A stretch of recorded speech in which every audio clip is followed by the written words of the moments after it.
Oi, meu nome é Júlio e esse é o meu Draw My Life. Pra ser sincero, eu não tava muito afim de fazer porque minha vida foi uma bosta. Mas aí um monte de gente me pediu e eu comecei a me imaginar vendo esse vídeo daqui a uns anos e eu acho até que vai ser da hora. Enfim, eu nasci no dia 25 de maio de 1993 aqui em São Paulo. E antes mesmo de eu sair da barriga da minha mãe, a minha vida já começou a dar sinais de que ia ser uma bosta porque meu pai tentou me abortar. E é claro que eu não descobri isso naquela época, né? Quem me contou isso foi minha mãe, depois de muito tempo disso acontecer, e ela até escondia isso de mim. E se não fosse minha mãe, hoje eu não ia estar aqui porque foi ela que não deixou meu pai me abortar. Às vezes eu acho até que ela se arrepende disso. E às vezes quando eu me olho no espelho eu também me acho um aborto mal sucedido. Daí eu nasci e todo mundo ficou morando junto, eu, minha mãe, meu pai, meus irmãos mais velhos e o Bichoxó, que era o cachorro da família. Conforme eu fui crescendo, minha família achou que eu ia ser um gênio, porque com menos de um ano de idade eu já tava falando e andando, e antes de entrar na escola eu já sabia ler e escrever. O problema é que tava todo mundo enganado, porque depois disso só veio burrice, só veio nota vermelha e eu passei todos os anos da escola pelo conselho. Tipo, os professores me davam nota só pra não me ver nunca mais, aí me passava de ano.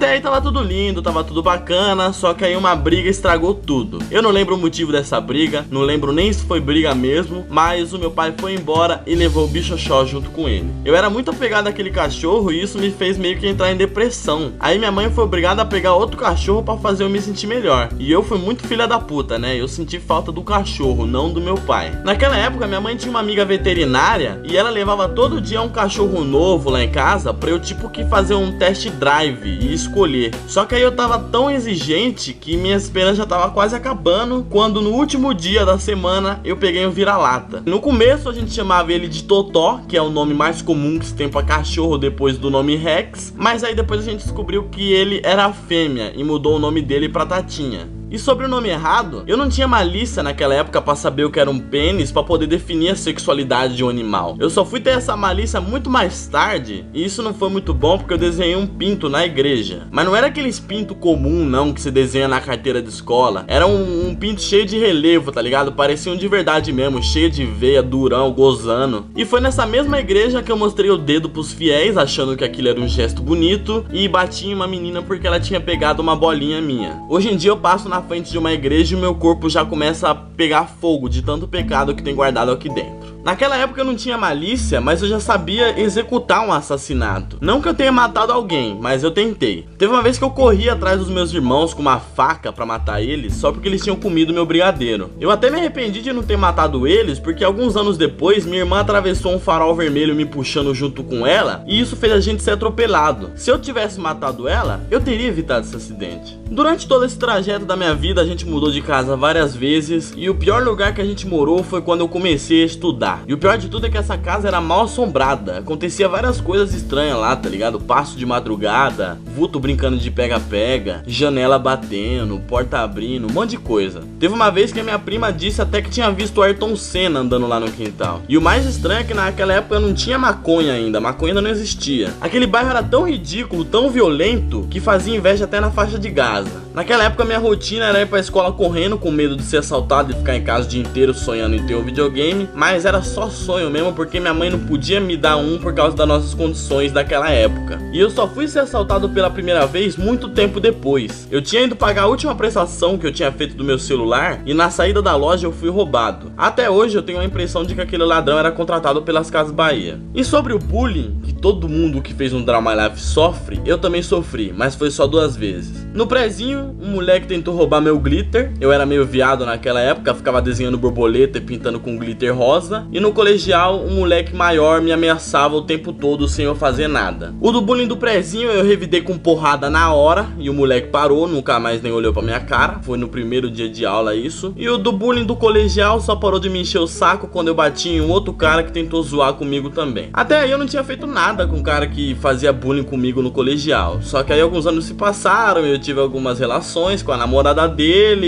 e, né, passei o rodo mesmo. Foi até bom ter sofrido esse bullying. E o bullying eu também acho normal, acho que todo mundo já sofreu, e isso até é bom, porque a partir daí você percebe que a vida não vai ser só facilidade. Sempre vai ter um filho da puta pra querer estragar o seu dia e tentar te derrubar, literalmente, né? Porque levar uma bica na perna e ficar em pé é meio difícil. Aí depois dessa reviravolta, eu virei aquele aluno de fundão que zoava, tirava nota ruim e só estudava quando queria, que geralmente era no quarto bimestre, porque ou você estudava ou você repetia de ano. Ali o bullying continuava ainda, mas era generalizado, tá ligado? Todo mundo sofria, todo mundo recebia, era da hora. Foi ali que eu comecei a fazer as pessoas rirem, e foi lá que eu divulguei o vídeo dos primeiros vloggers do YouTube, quando eu conheci, na época que eu tinha ganhado meu primeiro computador, e muitas pessoas diziam que eu também devia fazer porque eu levava jeito pra aquilo. Eu fazia imitações, contava piada, dançava com as professoras, mas aquela ideia me deixou meio tímido e eu nem criei os vídeos. E aquele meu pai que tinha ido embora de casa quando eu era muito mais novo, sumiu por muito tempo e depois voltou a ir me visitar uma vez por semana. Eu meio que não gostava dele por ele ter ido embora e tal, mas com o tempo eu fui me reacostumando e aos poucos eu me reapeguei completamente a ele. Teve uma vez que ele chegou aqui em casa mandando eu pegar uma caixa no carro dele, e nessa caixa tinha um PlayStation 1 que era um presente pra mim. Foi muito foda, tá ligado? Eu meio que realizei aquele sonho de infância que era ter um videogame. Eu passava o dia todo jogando Crash e Wine Eleven. Naquela época eu via os gráficos do jogador tudo mal feito e ainda tinha coragem de dizer que ele estava igualzinho. Os bagulho tinham o gráfico mais quadrado que o Minecraft, mano. Aí em 2007, aquele cachorro chamado Bichochoque que o meu pai tinha levado com ele acabou morrendo e ele ficou triste demais, tá ligado? E isso aconteceu mais ou menos um mês antes dele fazer uma cirurgia que infelizmente foi mal sucedida. Essa foi a pior fase da minha vida. Eu me arrepeguei ao meu pai, ele foi fazer uma cirurgia, ele me ligou no dia da cirurgia dizendo que me amava, e de noite eu recebi ligação dizendo que ele não tinha resistido. Aí eu meio que entrei em depressão de novo, e depois de muito tempo eu melhorei e fiquei triste de novo, porque a Tatinha, que era aquela minha cachorrinha que eu peguei quando era mais novo, ficou com os tumores na barriga e precisou fazer uma cirurgia também. A cirurgia parecia ter sido bem sucedida, mas não foi, porque depois de um tempo os tumores começou a reaparecer e a Tatinha não podia fazer essa cirurgia de novo, porque senão ela não aguentaria. A Tatinha gostava de mim, mas eu achava ela muito mais apegada à minha mãe. Eu até dizia que quando ela fosse morrer, ela ia morrer no colo da minha mãe, porque ela era a pessoa que ela mais amava. Aí o tempo foi passando, a Tatinha foi ficando cada vez mais incapaz de fazer as coisas, andava pouco, não aguentava comer, vivia cansada, e eu ficava o dia todo cuidando dela. A única vez que eu não cuidei dela foi quando meu irmão ficou de folga e eu pedi pra ele fazer isso por mim enquanto eu fosse na rua conversar com os amigos. Aí no meio dessa conversa eu recebi a ligação dele e já fui correndo pra casa sem nem atender o telefone, porque eu já tava imaginando o pior. Chegando em casa, a Tatinha tava deitada no chão sem conseguir se levantar, e eu sentei do lado dela. Eu cheguei até a pedir pra ela não morrer, já chorando.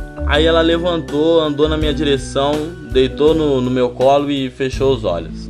No momento que ela se levantou, eu achei que ela tinha melhorado, cheguei até a dar um sorriso, mas foi em vão. Tipo, a minha cachorrinha de infância tinha me deixado sozinho aqui no mundo. E aquilo que eu disse sobre ela morrer no colo de quem ela mais amava começou a passar na minha cabeça e eu não conseguia parar de chorar. Hoje em dia eu sinto falta de ter um cachorro, mas tenho medo de pegar um novo, com medo dessa história se repetir. E eu também tenho medo de fazer cirurgia, com medo de que o pior aconteça de novo. Eu tenho os problemas de respiração aí, que eu tenho que fazer cirurgia, mas eu não tenho coragem. Uma vez até minha mãe foi fazer uma cirurgia e eu comecei a chorar lembrando dessas outras histórias. Aí no outro ano, em meio à nova depressão, acho que foi em 2011, eu não tinha absolutamente nada pra fazer, porque eu tinha terminado a escola e tava esperando ser dispensado do quartel pra ir procurar um novo emprego. Aí como eu já tava todo fudido, depressivo, sem poder arrumar um emprego, na pura vagabundice, eu pensei na ideia antiga dos meus amigos e decidi criar um vlog. Aí eu criei um canal chamado Canal Canalha, porque eu achava que o nome canal combinava com canalha, por ser meio que uma abreviatura, e só no final desse mesmo ano eu decidi botar a minha cara lá no YouTube, e logo no meu primeiro vídeo sobre comerciais eu já tive uma boa repercussão. Aí conforme o tempo foi passando, eu fiz novos contatos no YouTube, esses contatos me ajudaram a fazer meu canal crescer, o público foi aumentando, eu fui me soltando, escrevendo roteiro, mudando de conteúdo, às vezes até cenário, e pimba, tô até hoje fazendo vídeo. Tipo, meu canal não é um canal gigantesco com milhões de inscritos que rende milhões milhões de reais por mês, mas tem um público bom que cresce aos poucos e isso pra mim já é ótimo. Hoje em dia minha família tem uma condição melhor, ainda bem, eu já posso ter um videogame de última geração, a gente já tem a nossa casa própria, a gente vive bem e é isso que importa, né? Eu até me considero uma pessoa feliz, por mais que eu tenha me fudido pra caralho. Eu até fico feliz em fazer as pessoas rirem, porque eu realmente sei o bem que o sorriso faz. Aliás, um dos meus sonhos é trabalhar fazendo as pessoas rirem. Eu não me acho engraçado, mas tem que sonhar, né?